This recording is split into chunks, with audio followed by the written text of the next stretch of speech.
All right, guys, it is Kieran from Red Devil Weekly, and we're back talking Manchester United transfer news. Before we get into the video, as always, make sure you leave a like and also subscribe to the channel if you are new as well. The new season is fast approaching, so if you are enjoying this sort of content and want to watch more of this sort of stuff, including match previews and reviews as we go into the season, make sure you subscribe to the channel for more of that and just show us some support. Thank you so much for all the support you showed last season, and hopefully you'll continue to show that support this season as well. But as we have been doing in the past few transfer shows, I'm going to keep it short and sweet. I'm just going to, go through a few topics, and I'll be taking your thoughts in the comment section as well in the live chat. And make sure you do get your thoughts in the live chat as well. Really interested to hear what you guys have to say, because my opinion is just my opinion. It's all about engaging with you guys and getting your opinion. So make sure you get your thoughts in the comment section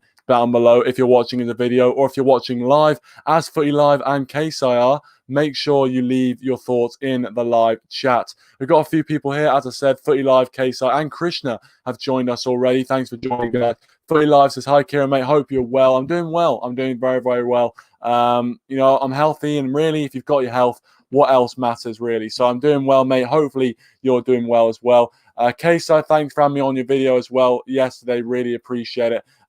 Let us know in the live chat as well where you can check that out. Feel free to plug yourself, my friend. Feel free. And Krishna says, lol, slap that person who says Havertz is greater than Bruno. Yeah, I'm going to be honest. Watching Havertz's performance this game, I've got it on, by the way, just to the right-hand side of me. If you see me looking to that direction, it's because I'm watching the game as well. So I apologise for that, but just the way it is, I've got to watch this game. But Chelsea 3-1 up, they pretty much won the game. And actually, just as we're speaking about him, Havertz has come off the pitch and Callum Hudson-Odoi has come on, but not the best debut for him. But, I'm sure that the sort of talent he has, he will become a very, very good player. I'm sure of it. Welcome, brother gaming. Thanks for joining us. Reguilon deal is done. United player by Thursday. There you go. I don't know. I mean, listen, we'll talk about Reguilon, obviously. The main two on the agenda are Bale and Sancho, but Reguilon as well is definitely on the agenda. So, as I said, make sure you get your thoughts in the live comments, and I'll be addressing what you guys ask me or anything you say, any of your opinions. So please make sure you do that, and we'll have a good show. And Footy Live should definitely do an update video soon, mate. Yeah, I should do an update video, to be honest, just to tell you where I am with everything, So maybe I will do that. Maybe that is a good idea for a future video. Who knows? But yeah, I'll get on that. If you guys want me to do a little update video, just tell me where I am with everything. Then I'll definitely do that for you guys.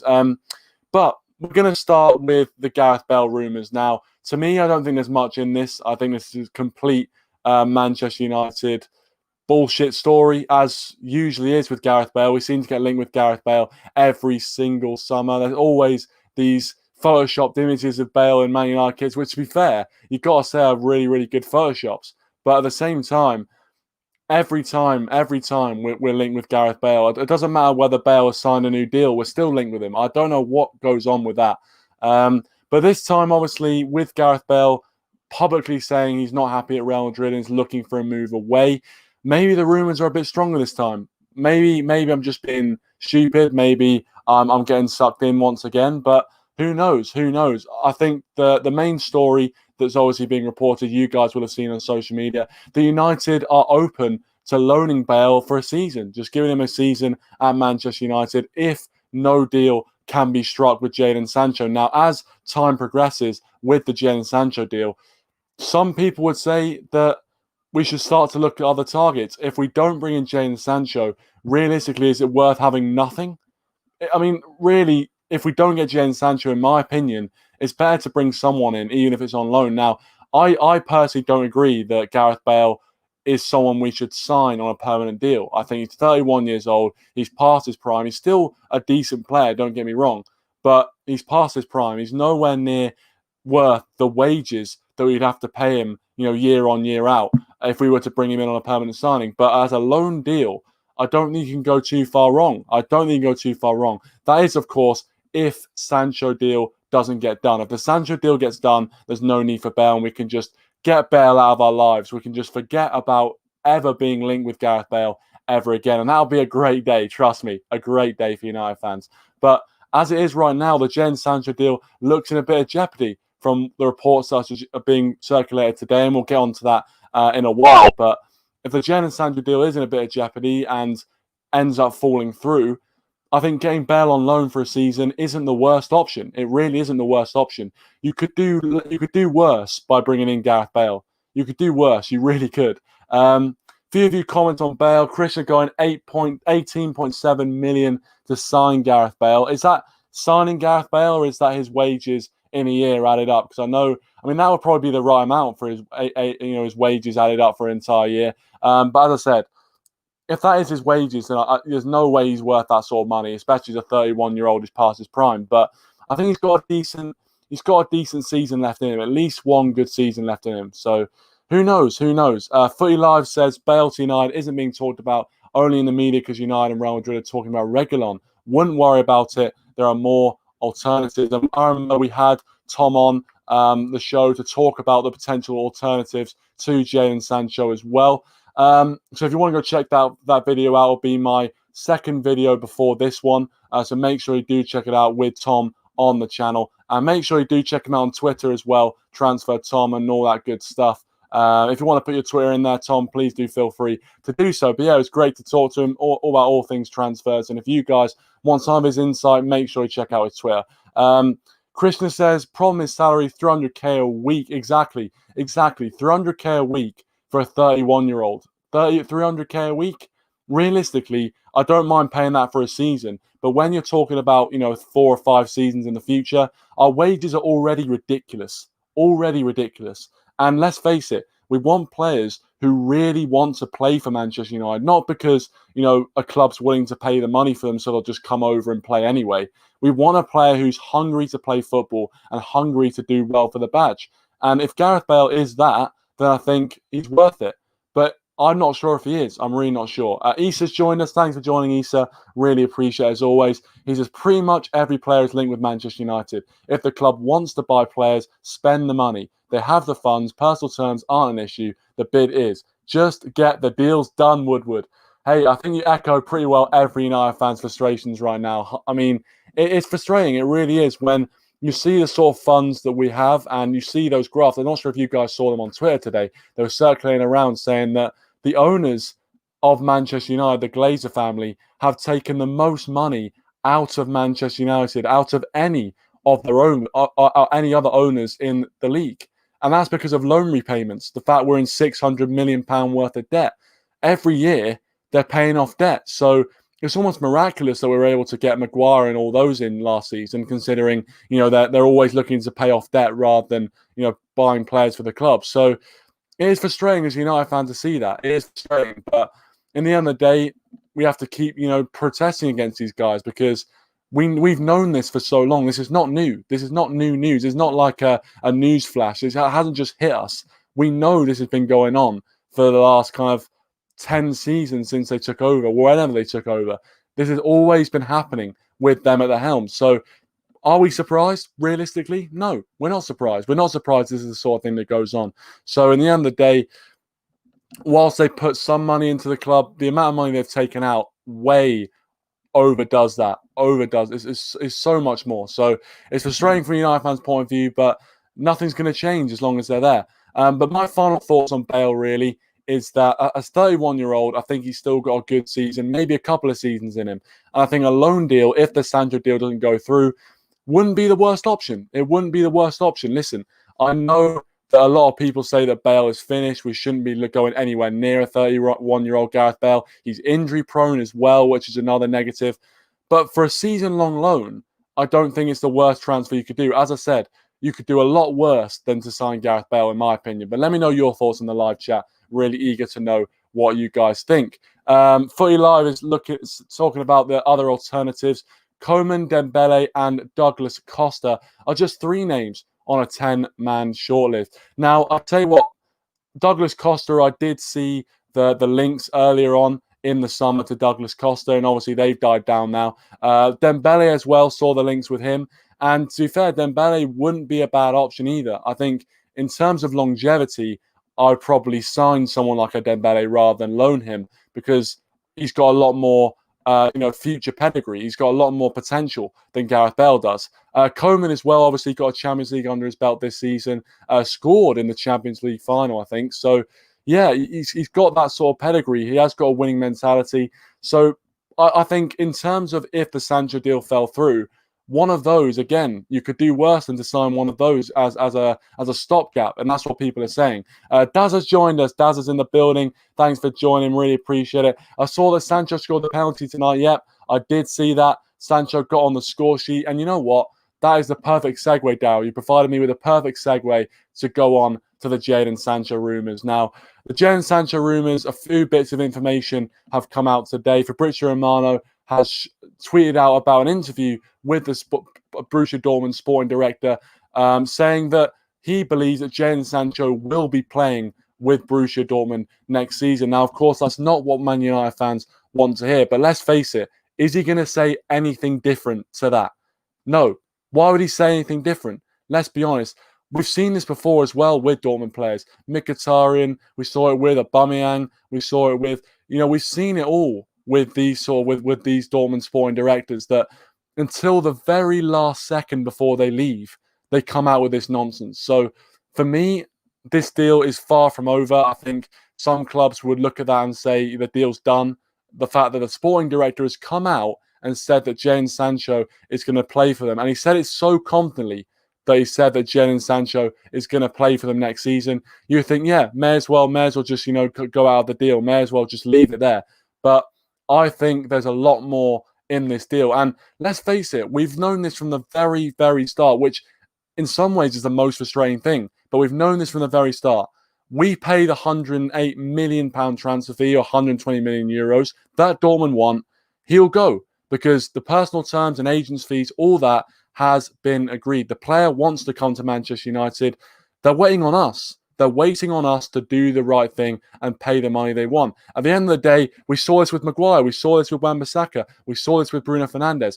The clubs have an asking price. We keep lowballing them. We keep trying to come in with lower offers. And then we end up paying the amount they wanted in the end. What is the point in that?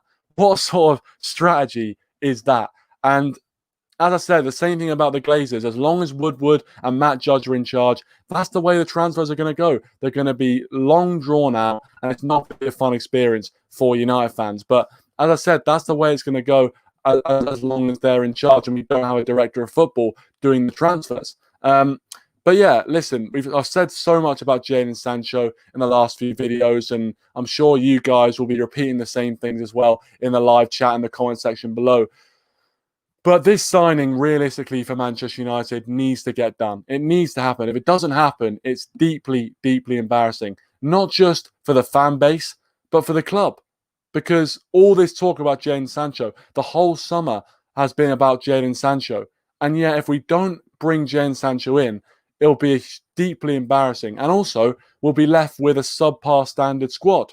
Because we look at our forward line last season. Yes, they scored more goals than the Liverpool front line. But let's face it, a lot of those goals came in the second half of the season where we were playing against teams that weren't as good. Don't get me wrong, every goal counts just the same. There's no diagrams in the scorebook. It doesn't matter. It doesn't matter who you score them against as long as you score. But you can't take away from the fact that we need a right winger in this team. And not only that, we need depth. We need squad depth. It doesn't even matter about the right winger. Forget the right winger for a second. We just need depth in this squad. And Van De Beek is a decent signing for depth. I think it's a really clever bit of business. And I was really hoping that was going to snowball and bring us some more business and get some more momentum to do some more transfers this summer. But again, it seems to have stalled. And again, we're taking things slowly. Now, I'm not sure whether the club knows something we don't. I'm sure they do. I'm sure they're working on something, you'd hope. But for me, this deal needs to get done, not just because he's a quality player, but the embarrassment if we don't get this deal done will go absolutely through the roof. So for me, Sancho has to get done. He has to get done. If we don't get Sancho, we then need to look at the possible options. And if we know right now that we're not going to pay Dortmund's asking price, walk away. Walk away from the deal. Because there's no point in putting in lower offers. Because they've stated publicly they don't want to pay that. No, they don't want to accept that. They don't want to accept it. What is the point in us continuing to lowball, continuing to negotiate? The player wants to come. The personal terms have all been agreed. The agent's fees have been agreed. The only thing that everyone is waiting on, that Dortmund is waiting on, is the bid. That is the only thing that is stopping this transfer. So for me, if we know we're not going to pay the money, walk away. The sooner we walk away, the better chance we have of getting an quality replacement for him, or even someone like a Gareth Bale on loan to kind of plug that gap until we can sum up the money for Jadon Sancho, or we can come up with an alternative plan. Because the worst thing we can do is keep trying to go in for Sancho, keep negotiating, keep lowballing, and then in the last minute they say, mate, if you're going to keep doing this, we're going to end discussions, and then they end discussions, and then we've left with nothing. Well, what have we got? If Dortmund say we're not selling Sancho, and United, you can piss off, and there's like 2 days of the window left, we're screwed. We are absolutely screwed. So we've got to get a move on with that. We've got to decide whether we're going to go for Sancho or whether we're going to walk away, and we need to decide that quickly. You guys getting your thoughts in the comments. Christian says Smallini going to Rome for 15 million, nearly done.